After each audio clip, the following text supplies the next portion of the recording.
ప్రభువును రక్షకుడైనటువంటి యేసుక్రీస్తు వారి నామంలో ఈ ప్రాంతవాసులైనటువంటి మీ అందరికీ కూడా శుభాలు తెలియజేస్తున్నాం. దేవుని మాటలు తెలియచేయాలనేటటువంటి ఉద్దేశంతో మీ మధ్యకు వచ్చాం. దేవుని మాట చాలా విలువైనది. ఈ లోకంలో ఎన్నో మాటలు మనం వింటూ ఉంటాం. రోజు కూడా ఎన్నో రకాలైనటువంటి వాక్యాలు,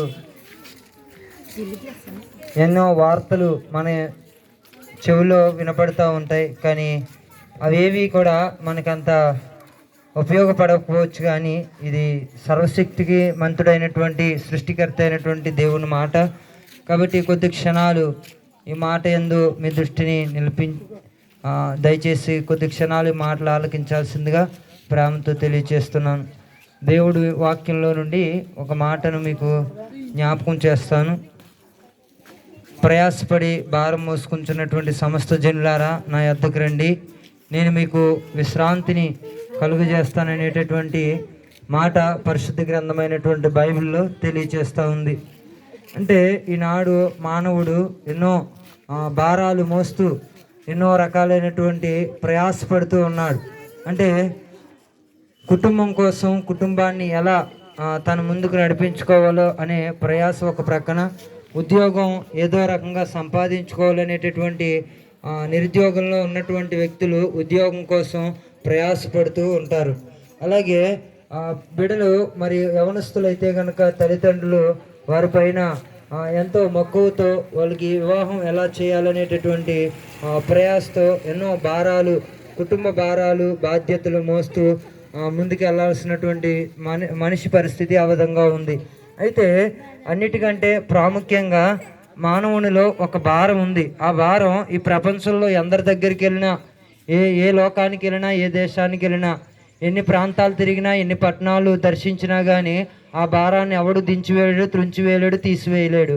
అలాంటి భారం మనిషి పైన ఏలుబడి చేస్తూ ఉంది. అది ఏ భారం అంటే మనం వింటూ ఉంటాం, తప్పు చేస్తున్న వాడు ఏ విధంగానైనా సరే ఒక రోజున తప్పకుండా దొరికిపోతాడనేటటువంటి వాస్తవం మనకు తెలుసు.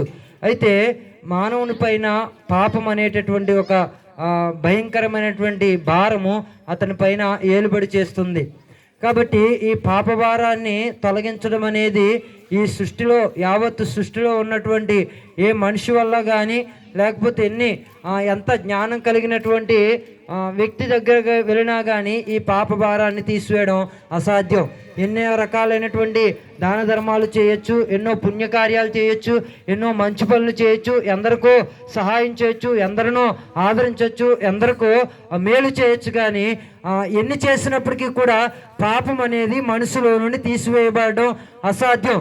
ఎందుకంటే పరిశుద్ధ గ్రంథం అని తెలియచేస్తున్నది ఏమని అంటే, ఈ పాపాన్ని తీసివేయాలంటే పరిశుద్ధుడైనటువంటి వాడు పాపాన్ని తీసివేయడానికి అర్హుడు అని చెప్పి పరిశుద్ధ గ్రంథం తెలియచేస్తూ ఉంది.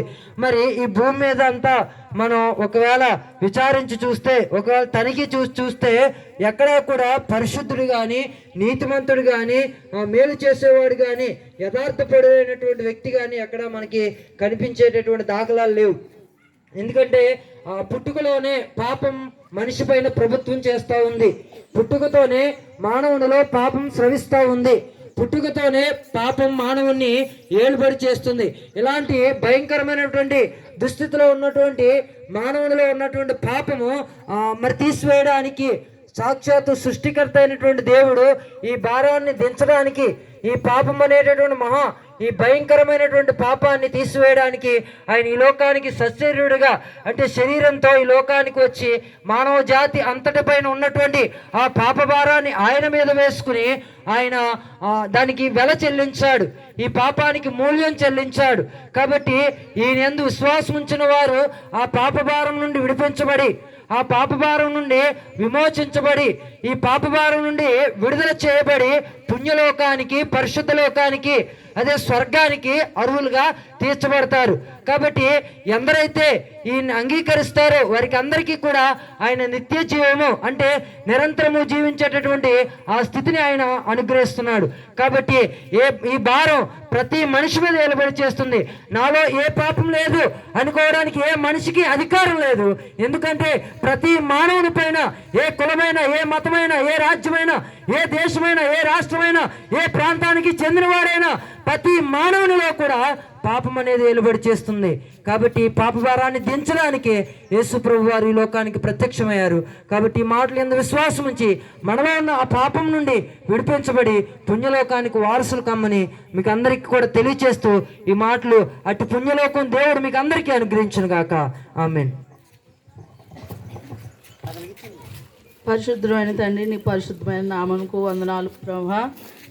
మరొకసారి ప్రభు ఈ గ్రామాన్ని ప్రేమించి ఈ విధంగా ప్రభుని స్వార్థ ప్రకటించడానికి కృప చూపించారు. దాన్ని బట్టి నీకు వందనాలు. ఎందరో ప్రభు నీ మాటలు విని ఉన్నారు ప్రభా. విన్న వాక్యాన్ని ప్రతి ఒక్క హృదయాల్లో మీరు బదిలిపరచండి ప్రభా. అవును ప్రభా, ఈ లోకంలో ప్రతి ఒక్కరూ పాపం అనే భారంతో నింపబడి ఉన్నారని ప్రభా. పాప భారం తీసేది నీ ఒక్కడమే అని అవును ప్రభు నీ వాక్యం సెలవిస్తుంది కదా ప్రభా.